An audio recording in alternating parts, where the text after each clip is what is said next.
Hi, my name's Ryan, CEO of ApplicantPro with today's hiring tip. You know what, it's getting cold outside, and I'll be honest, I like wearing shorts and a t-shirt all the time. So here in Utah, especially northern Utah, when it gets a bit cold, not exactly my favorite time of year. But if you're in a seasonal based business, then this is the time when you're gearing up. In fact, I hope you're geared up already.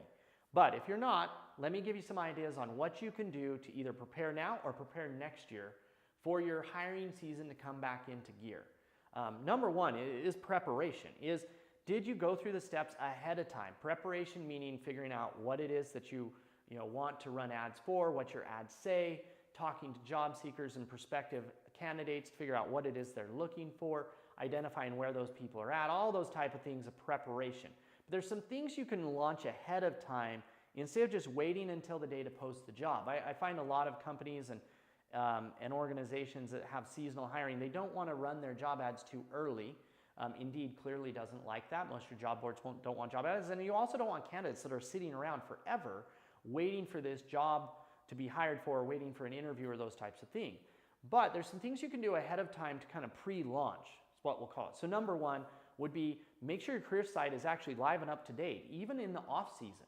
Career sites are where job seekers go to start scoping out what's going to happen. And if you're a seasonal employee, then you're scoping this out ahead of time, especially the best ones. The best people are proactive.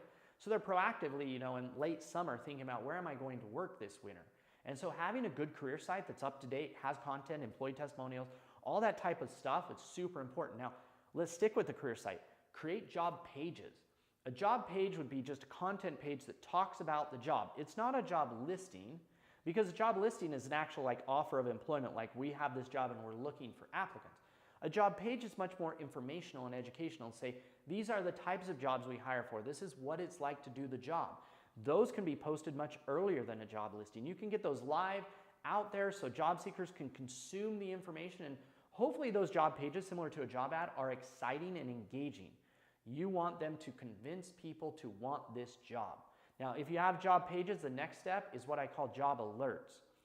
If a job seeker is looking at a job page, you clearly don't want them to apply.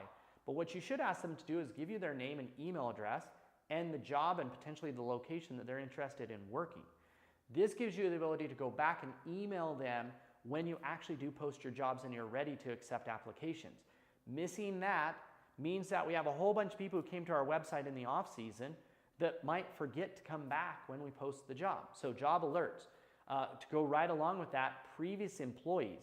I have some clients that are seasonal, and what they do is at the end of their season, they go back into their applicant tracking system and they change the status on all of their applicants from hired to either hired rehirable, or seasonal rehirable, or seasonal not rehirable.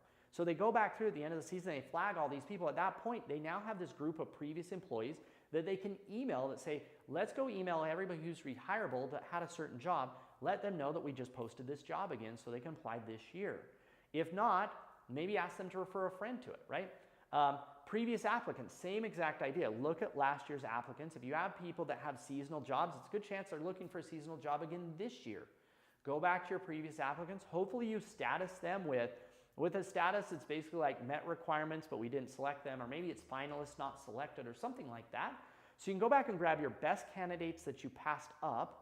Maybe they lack a little experience and they got it this off season. Or maybe they lacked a little experience and got it during the season at one of your competitors.